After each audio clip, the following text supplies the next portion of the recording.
Hello, good morning. I hope you are the well. My name is Jitendra. I'm 10 of English, and today I have a very good class. Which class I have today? You can see in front of your eyes.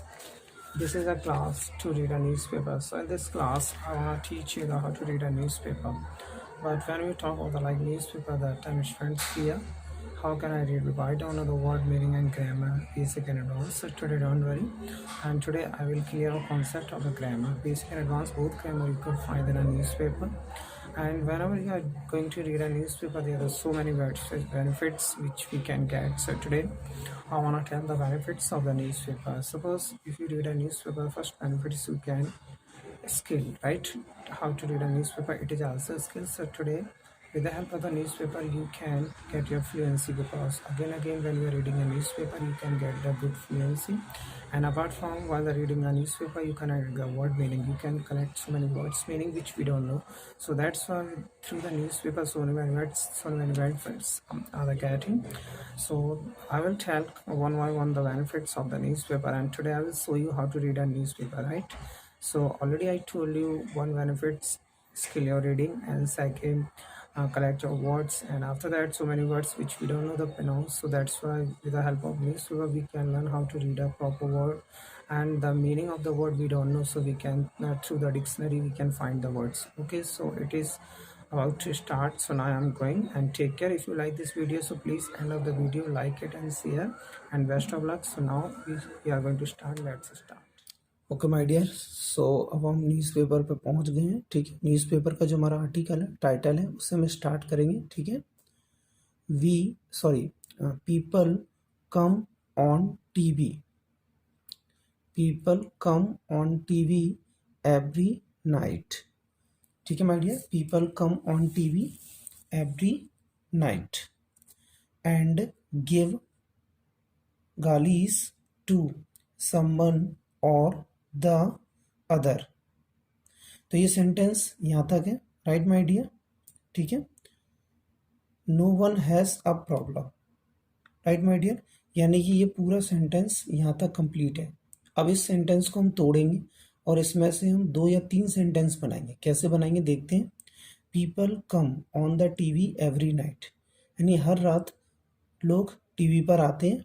ठीक है, and give गालीज to someone or the other, यानी कि लोगों को गाली देते हैं। ठीक है, किसी को गाली देते हैं या लोगों अदर को गाली देते हैं। ठीक है, यानी people come on the TV every night and, यानी लोग टीवी पर लोग आते हैं, और गिव गालीज टू समवन, यानी किसी को गाली देते हैं, और द अदर्स, यानी किसी को या दूसरों को। ठीक है, तो यहाँ पे अगर और आ जाता है, क्या आ जाता है, अगर और आ जाता है, और अदर, यानी समवन और अदर, यानी यहाँ पे 2 वर्ड है, एक तो समवन है और एक अदर है। तो आप 2 में से कोई भी एक ले सकते हैं, और का मतलब होता है अथवा। ठीक है, पीपल कम, तो यहाँ पे आपने कम मीन्स आना। ठीक है, पीपल कम यानी ये डू डज की क्लास है, यानी सिंपल है। यानी जैसे आप बोलते हैं वे खाते हैं, दे टेक, वे सोते हैं, दे स्लीप, तो ऐसे ऐसे बोलेंगे पीपल कम, यानी कि लोग आते हैं। ठीक है, एंड गिव गालीज to someone, no one has a problem, no one has a problem, यानी किसी को दिक्कत नहीं है। यानी टीवी पर लोग आते हैं, ठीक है, और किसी को गाली देते हैं, तो किसी को दिक्कत नहीं है। नो वन यानी किसी, हैज़ ए प्रॉब्लम यानी नो वन अपने आप में निगेटिव है। सो नो वन हैज़, यानी यहाँ पे हैज़ का मतलब है रखना, HAS, यानी हैज़ के साथ मीन्स आप कोई भी ऑब्जेक्ट यूज़ कर सकते हैं, राइट। जैसे he has a car, he has a mobile, he has a laptop, my father has not a car, my father has not got fever, my father has not fever, right। यानी has का मतलब यहाँ पे रखना है। क्या है has का मतलब, रखना। तो यानी no one has a problem, यानी किसी को भी दिक्कत नहीं है, राइट। फिर इसके बाद है बट, ब्यूटी बट, लेकिन, when it's film, when it's film it's a big problem, यानी when it's film it's a big problem, यानी कि जब ये फिल्म होती है तो बहुत बड़ी दिक्कत होती है। यानी इट्स अ बिग प्रॉब्लम का मतलब बहुत बड़ी दिक्कत है। वैन इट्स फिल्म, अब यहाँ पे वैन का मतलब आप सोचोगे कब भी हो सकता है, वैन का मतलब क्या हो सकता है, कब। और जब भी होता है। तो अब हम इसको पहचाने कैसे? तो देखो माय डियर, आपको ध्यान रखना है, वैन WHEN यानी वैन के आगे अगर डूअर है, सब्जेक्ट है या ऑब्जेक्ट है, जैसे when you, right, when they, when he, when money, when car, यानी वैन के आगे जब भी कोई ऑब्जेक्ट आ जाए या वैन के आगे कोई नॉन लिविंग थिंग्स आ जाए या सब्जेक्ट आ जाए, तो वैन जो है ना वो जब बन जाता है, यानी वैन का वहाँ पे प्रोनाउंस जब होगा, ठीक है। और वैन के आगे अगर हेल्पिंग वर्ब हुआ, क्या हुआ? वैन के आगे हेल्पिंग वर्ब, जैसे when are, when do, when have. तो जब जब वैन के आगे हेल्पिंग वर्ब आएगी, हेल्पिंग वर्ब यानी time verb is, am, are, do, does, did, तो वैन वहाँ पे कब बन जाएगा। और वैन के आगे डूअर सब्जेक्ट आएंगे तो वैन जब बन जाएगा, राइट। अब हम आगे बढ़ते हैं।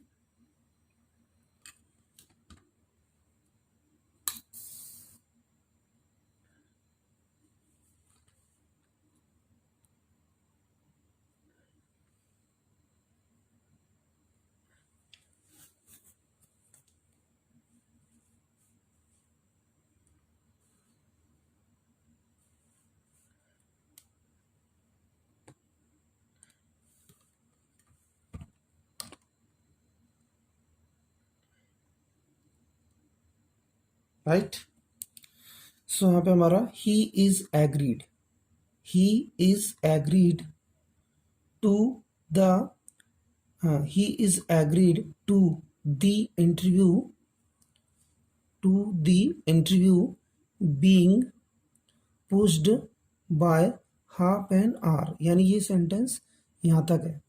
तो इसको मैं दोबारा से पढ़ता हूँ, he is agreed to the, अब यहाँ पे द नहीं आएगा, दी आएगा, he is agreed to the interview being pushed by half an hour, right my dear.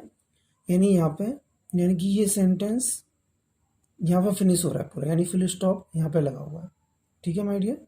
तो ये पूरा सेंटेंस यहाँ से चालू हुआ। अब इसको हम दो भागों में बांटेंगे, ठीक है। तो यहाँ पे हमारा क्या है, यहाँ से द, सॉरी, अब इसको जो इंटरव्यू है, तो इंटरव्यू का पहला जो वर्ड है वो किससे स्टार्ट हो रहा है? आई से। तो AEIOU, अगर ये वोवल्स फर्स्ट पहला लेटर जो वोवल्स का होता है उसके पहले जो द आता है उसको हम दी पढ़ेंगे, ठीक है। AEIOU, अगर ये वोवल्स का पहला वर्ड है तो दी, अगर कॉन्सोनेंट का पहला वर्ड यहाँ पे होता तो हम दा पढ़ते, ठीक है। तो आप याद रखेंगे, जैसे दी आइसक्रीम, दी इंक, ठीक है, दी अम्ब्रेला, राइट, द कार, ठीक है, राइट। तो आप याद रखेंगे दा के बाद जो भी कोई वर्ड है अगर उसका पहला यानी सिंगुलर होना चाहिए, ठीक है, राइट। अगर दा से पहले अगर AEIOU वोवल्स होते हैं तो हम दी पढ़ेंगे, अगर कॉन्सोनेंट है दा के बाद तो हम दा पढ़ेंगे, ठीक है। So the interview being pushed by half an our, half an hour, यानी पुश्ड थर्ड फॉर्म है और बीइंग काम चल रहा है यानी पैसिव वॉइस हो गया। The interview being pushed by half an hour, यानी कि आधे घंटे से इंटरव्यू को धकेला जा रहा है, उसके लिए ही इज एग्रीड यानी वो है सहमत है, यानी ही इज एग्रीड टू का मतलब के लिए, यानी कि आधे घंटे से इंटरव्यू धकेला जा रहा है उसके लिए वो है सहमत है, ठीक है। अब हम ध्यान से सेंटेंस स्टार्ट करते हैं। He will be there on the dot, we are the bound, ठीक है, वी आर द बॉन्ड। अब देखो यहाँ पे सेंटेंस यहाँ पे फिनिश हो रहा है, फुल स्टॉप यहाँ पे है। तो दोबारा से पढ़ते हैं, he will be there on the dot, we are the bound, यानी कि ये शॉर्ट फॉर्म है वर की, ठीक है, वी आर की शॉर्ट फॉर्म है वर, राइट। ये WER ये शॉर्ट फॉर्म है, जैसे वाना, डोंट, आइल, ऐसी यहाँ पे हम बोलेंगे वी आर बॉन्ड यानी वर बॉन्ड। तो ये सेंटेंस यहाँ पे क्लियर होता है। उसको हम दो भागों में बांटेंगे, ठीक है। He will be there on the dot, यानी ऑन द डॉट का मतलब होता है एकदम ठीक समय पर, और बिल्कुल होता है फ्यूचर बी मीन्स होना, देयर मीन्स वहाँ, यानी वह ठीक समय पर वहाँ पर होगा।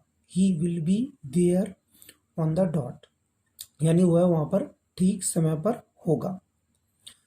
वी आर बॉन्ड, यानी वी आर बॉन्ड, यानी हमें चेतावनी मिल गई है, यानी वह सही समय पर वहाँ पे होगा, यानी वह एकदम ठीक समय पर वहाँ पे होगा, हमें चेतावनी मिल गई है, यानी वी आर द बॉन्ड का मतलब होता है एक तरह से ये नो एक्शन की क्लास है। जैसे we are the tired, we are agreed, हम सहमत हैं, वी आर नॉन, हमें पता चल गया है, ठीक है, वी आर नॉन से ऐसी वी आर द बॉन्ड, हमें चेतावनी दे दी गई है, ठीक है, ये एक कंडीशन है, ठीक है, ये वी आर के साथ थर्ड फॉर्म लग रही है, या इसको ऐसे ही बोल सकते हैं, हमें बताया जाता है वी आर द बॉन्ड, ठीक है, हमें बताया जाता है कि वो वहाँ पर ठीक समय पर राइट, यानी हमें चेतावनी दी जाती है। वी आर द वार्न्ड का मतलब होता है हमें चेतावनी दी जाती है और हमें चेतावनी दी गई है, ठीक है, तो यहाँ पे हम पैसिव वॉइस भी मान सकते हैं और कंडीशन सेंटेंस मान सकते हैं।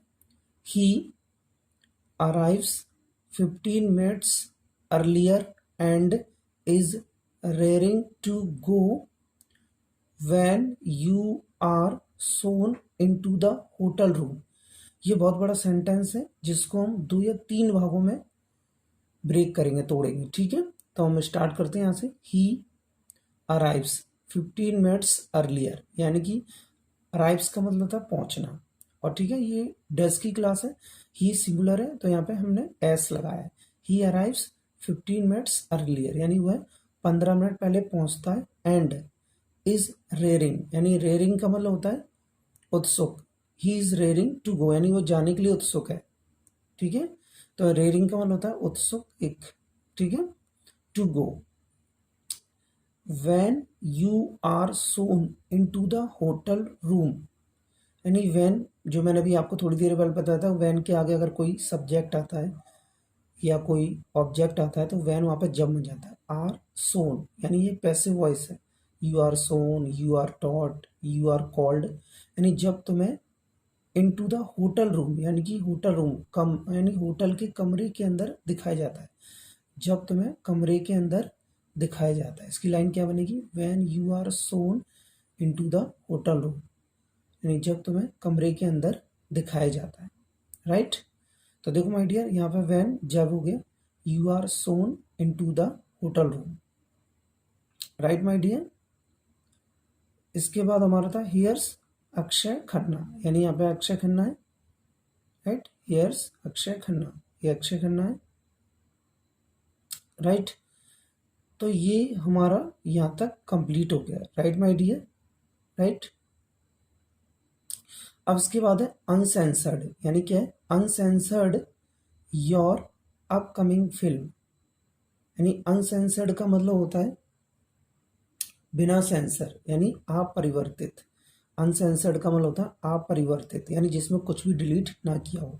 तो अनसेंसर्ड योर अपकमिंग फिल्म, यानी जो तुम्हारी आने वाली फिल्म है वो अनसेंसर्ड है, यानी जिसमें कोई भी डिलीट नहीं हुआ है, ठीक है, ठीक है। इसके बाद है द एक्सीडेंटल, अब देखो दा से, दा के बाद हमारा पहला वर्ड क्या है, ए, यानी वोवल्स है, जो सेम हमने ऊपर भी देखा था, राइट। देखो यहाँ पे दी इंटरव्यू, तो यहाँ पे भी हम दा नहीं पढ़ेंगे, दी एक्सीडेंटल, दी एक्सीडेंटल प्राइम मिनिस्टर, यानी एक्सीडेंटल का मतलब होता है आकस्मिक प्रधानमंत्री, राइट। तो ये हमने यहाँ तक पढ़ा। अब यहाँ तक देखो हमें कितने वर्ड मिले, देखो बेनिफिट्स देखो, इसमें हमें एक्टिव वॉइस भी मिला, ही इज एग्रीड, ये एक्टिव वॉइस है, ठीक है, वी आर द वॉन्ट, ये भी हमारा एक्टिव वॉइस है, व्हेन यू आर सून, देखो पैसिव वॉइस मिला, ऑन द डॉट हमें वर्ड मीनिंग मिला, ऑन द डॉट कौन होता है एकदम ठीक समय पर, रेयरिंग मीन्स होता है उत्सुक या तत्पर, राइट। अनसेंसर्ड मीन्स आकस्मिक, जिसमें कोई डिलीट ना हुआ। तो देखो इस न्यूज़पेपर पढ़ने से हमें वर्ड मीनिंग मिली प्लस हमें ग्रामर मिली, तो ये हमारा बेनिफिट्स है न्यूज़पेपर पढ़ने से, right. So bye and take care. अब हम आगे मिलते हैं, ठीक है।